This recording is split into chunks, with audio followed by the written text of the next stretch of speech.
നമസ്കാരം. ഡൽഹി ജന്തർ മന്ദറിലെ CJP സമരം CPMന്റെ കണ്ണു തുറപ്പിച്ചു. ജൻസികൾ ആരും ആവശ്യപ്പെടാതെ തന്നെ ഒരു മാസത്തോളം ഒത്തുകൂടി തങ്ങളുടെ ആവശ്യങ്ങൾ ഉന്നയിച്ച് നിർഭയം സമരം നയിച്ചു വിജയിച്ചത് വിലയിരുത്തുമ്പോൾ കാലത്തിനൊത്ത് കോലം മാറാതെ വയ്യ എന്നാണ് നേതൃത്വം കരുതുന്നത്. ഇതടക്കം നിരവധി കാര്യങ്ങൾ കണക്കിലെടുത്ത് ജനകീയ സമരങ്ങളുടെ ചരിത്രവും ശൈലിയും തിരുത്തിയെഴുതാൻ ഒരുങ്ങുകയാണ് CPM.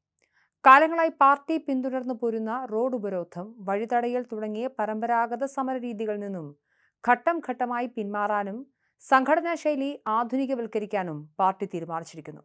മാറുന്ന രാഷ്ട്രീയ സാമൂഹിക സാഹചര്യങ്ങൾക്കനുസൃതമായി സമരമാർഗങ്ങൾ പുനഃപരിശോധിക്കണമെന്ന പാർട്ടി അണികളുടെയും താഴെത്തട്ടിലുള്ള പ്രവർത്തകരുടെയും ശക്തമായ നിർദ്ദേശത്തെ തുടർന്നാണ് ഈ ചരിത്രപരമായ നീക്കം.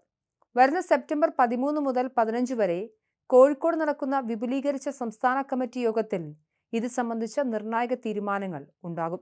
ഈ നിലപാട് മാറ്റത്തിന് പിന്നിൽ പ്രധാനമായും പുതിയ തലമുറ രാഷ്ട്രീയത്തിലേക്ക് കടന്നുവരുന്ന രീതിയിലുണ്ടായ മാറ്റങ്ങളാണ്.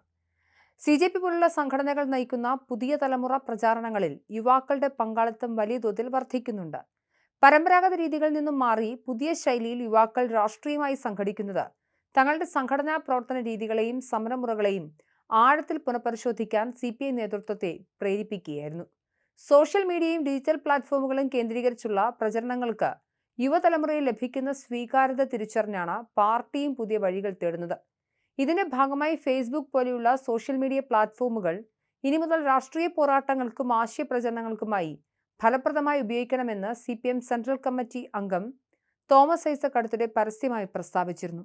ഈ നിലപാടിന് പാർട്ടിയിൽ വലിയ സ്വീകാര്യതയും പിന്തുണയുമാണ് ലഭിച്ചിട്ടുള്ളത്.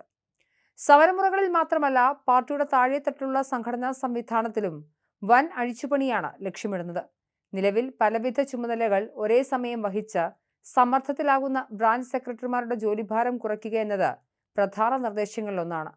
കൂടാതെ KSKTU പോലുള്ള വർഗ ബഹുജന സംഘടനകളെ അവയുടെ ആവശ്യകതയുള്ള കാർഷിക മേഖലകളിൽ മാത്രം കേന്ദ്രീകരിച്ച് പ്രവർത്തിപ്പിക്കാനും തീരുമാനമുണ്ട്. ഒരേ കേഡർമാർ തന്നെ പാർട്ടിയുടെയും അനുബന്ധ സംഘടനകളുടെയും ചുമതലകൾ ഒരേ സമയം വഹിക്കുന്നത് അവസാനിപ്പിച്ച് ഓരോരുത്തരുടെയും ഭാരം കുറയ്ക്കാനും കൂടുതൽ പേർക്ക് ചുമതലകൾ വിഭജിച്ച് നൽകാനും ഇതിലൂടെ സാധിക്കും. വർഗ ബഹുജന സംഘടനകളുടെ വാരികകളും പ്രസിദ്ധീകരണങ്ങളും ആധുനിക രീതിയിലേക്ക് മാറ്റുകയും അവയൊരു കുടക്കീഴിൽ ഏകോപിപ്പിക്കുകയും ചെയ്യും. പാർട്ടിയുടെ പ്രത്യയശാസ്ത്രപരമായ അടിത്തറ ശക്തിപ്പെടുത്താനും ലളിതവും ചെലവ് കുറഞ്ഞതുമായ പ്രവർത്തന രീതികൾ പിന്തുടരാനും പാർട്ടി മുന്നറിയിപ്പ് നൽകുന്നുണ്ട്. കോഴിക്കോട് നടക്കുന്ന സംസ്ഥാന കമ്മിറ്റി യോഗം പോലും ഇതിന്റെ മികച്ച ഉദാഹരണമാണ്. പൊതുജനങ്ങളിൽ നിന്നും ഫണ്ട് പിരിക്കുന്ന രീതി ഉപേക്ഷിച്ച് പാർട്ടി അംഗങ്ങളിൽ നിന്ന് മാത്രം തുക സമാഹരിച്ചാണ് യോഗം സംഘടിപ്പിക്കുന്നത്. പ്രചരണം സോഷ്യൽ മീഡിയയിൽ മാത്രമായി പരിമിതപ്പെടുത്തുകയും ആർഭാടങ്ങൾ ഒഴിവാക്കുകയും ചെയ്യുന്നു.